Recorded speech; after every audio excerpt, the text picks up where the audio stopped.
Face à la presse, le SAEMS n'est pas du tout tendre avec le gouvernement. Selon son secrétaire général national, El Hadj Malick Youm, les grandes réformes qui étaient attendues ne sont pas encore matérialisées. Il s'agit naturellement de la réforme portant sur ce qu'on appelle les programmes scolaires qui devaient être changés. Nous parlons également de la réforme relative à l'introduction des langues nationales et également des réformes qui portent naturellement sur la résorption des abris provisoires et la résorption du déficit d'enseignants.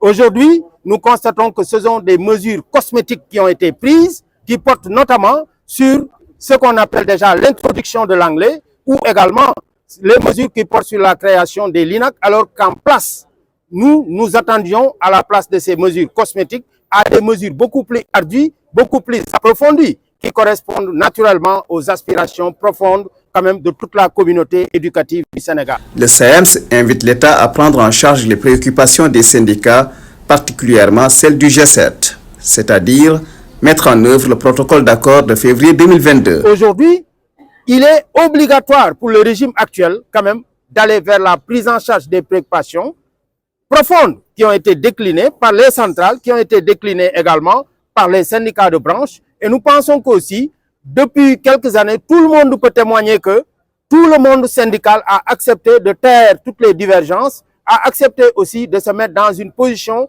quand même patriotique pour attendre que le climat soit favorable pour qu'on puisse demander la prise en charge des préoccupations. Donc pour nous, le moment est venu pour le gouvernement de montrer aujourd'hui sa marque déposée par rapport à l'engagement dont il doit faire montre pour aller vers la prise en charge des préoccupations. Et c'est pour cela que nous disons qu'il va falloir obligatoirement que des solutions soient trouvées par rapport aux préoccupations lancinantes de l'heure, qui portent sur des questions quand même que tout le monde connaît, qui portent sur la carrière des enseignants, qui portent également sur la prise en charge des questions de formation. Et j'insiste sur ces questions de formation, parce que pour la première fois, nous constatons qu'il y a un dilatoire qui ne dit pas son nom par rapport à cette question.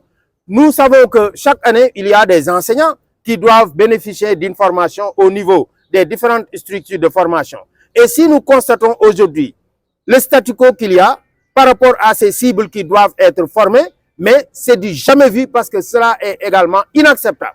Jusqu'au moment où je parle, les formations de cette année n'ont pas encore démarré.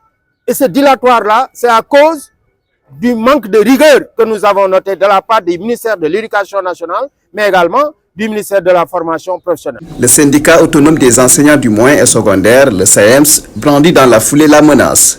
Si l'État n'accède pas à ces requêtes, il n'exclut pas de paralyser le système.